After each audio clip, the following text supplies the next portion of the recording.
آپ کا خود پر یقین ہونا چاہیے، اور یقین ایسا ہو کہ ہر کام اللہ ہی بناتے ہیں، مگر اس یقین کے ساتھ ضروری یہ ہے کہ آپ نے اسباب کا بھی اتخاذ کیا ہوا ہو۔ کہنے کو تو توکل ہم پہ واجب ہے، مگر ایک توکل کی قسم ایسی ہیں جو کہ ہم پہ حرام ہے۔ وہ کون سا ہے؟ فقہاء اس کو لکھتے ہیں کہ وہ ہے تواکل۔ اب توکل اور تواکل میں کیا فرق ہے؟ توکل کی ڈیفینیشن یہ ہے، اس کی تعریف یہ ہے کہ اللہ پہ یقین اور اسباب کا اتخاذ کرنا۔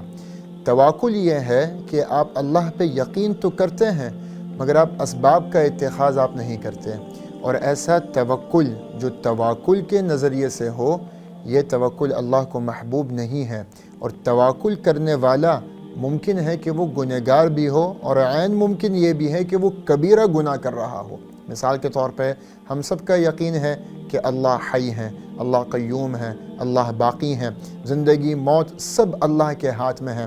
جب میں گاڑی چلاتا ہوں میں دعائے سفر بھی پڑھتا ہوں، اللہ پہ یقین بھی رکھتا ہوں کہ میں اپنی منزل تک پہنچ جاؤں گا، مگر مجھے جب لال بتی ملے گی، ریڈ لائٹ جب مجھے ملے گی تو مجھے ریڈ سگنل پہ مجھے گاڑی روکنی ہوگی، میری اسپیڈنگ زیادہ نہیں ہوگی، تو مجھے یہ اسباب کا اتخاذ کرنا ہوگا۔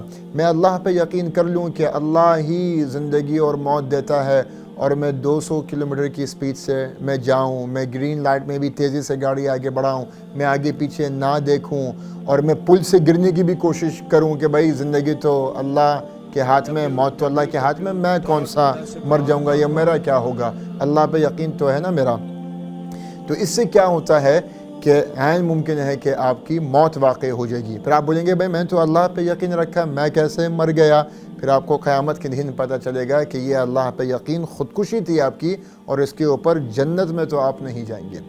تو یقین بھی جو اللہ پہ ہو وہ ایسا یقین ہو کہ اللہ سے کام بنتے ہیں، مگر آپ نے اس پہ محنت بھی ضرور کرنی ہے، کیونکہ من و سلوہ عملی طور پہ نازل نہیں ہوتی ہے، اس کے لیے بھی اسباب کا اتخاذ کرنا ضروری ہے۔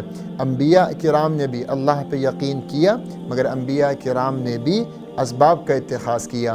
اور ایک حدیث سے میں یہاں پہ بات ختم کرتا ہوں کہ نبی مصطفیٰ صلی اللہ علیہ وسلم کی مجلس میں اور مسجد میں حاضر ہونے کے لیے ایک صحابی آئے، اور انہوں نے اپنی اونٹنی کو بغیر باندھے چھوڑ دیا اور مسجد کی طرف داخل ہونے لگے۔ تو رسول اللہ نے ان کو کہا کہ تم نے اس اونٹنی کو کیوں نہیں باندھا ہے؟ تو انہوں نے کہا کہ میں اللہ پہ توکل کرتا ہوں۔ تو رسول اللہ صلی اللہ علیہ وسلم کی حدیث مبارکہ ہے، اور اس پہ انہوں نے ارشاد فرمایا کہ اعقلھا فتوکل، پہلے تم اس کو باندھو، اس کی رسی کو لگام دو، پھر اس کے بعد تم اللہ پہ توکل کرو۔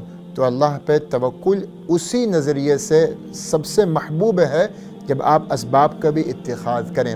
اور ایک قرآن کی آیت اور ہے کہ وَأَنَّ لَيْسَ لِلْإِنسَانِ إِلَّا مَا سَعَى، کہ جہاں پہ آپ سعی نہیں کرتے، محنت نہیں کرتے، تو آپ اپنے مقصود نتائج پہ آپ پہنچ بھی نہیں پاتے۔ سوشل میڈیا پر سب سے قدیم اور سب سے ریلائبل برانڈ www.darsequran.com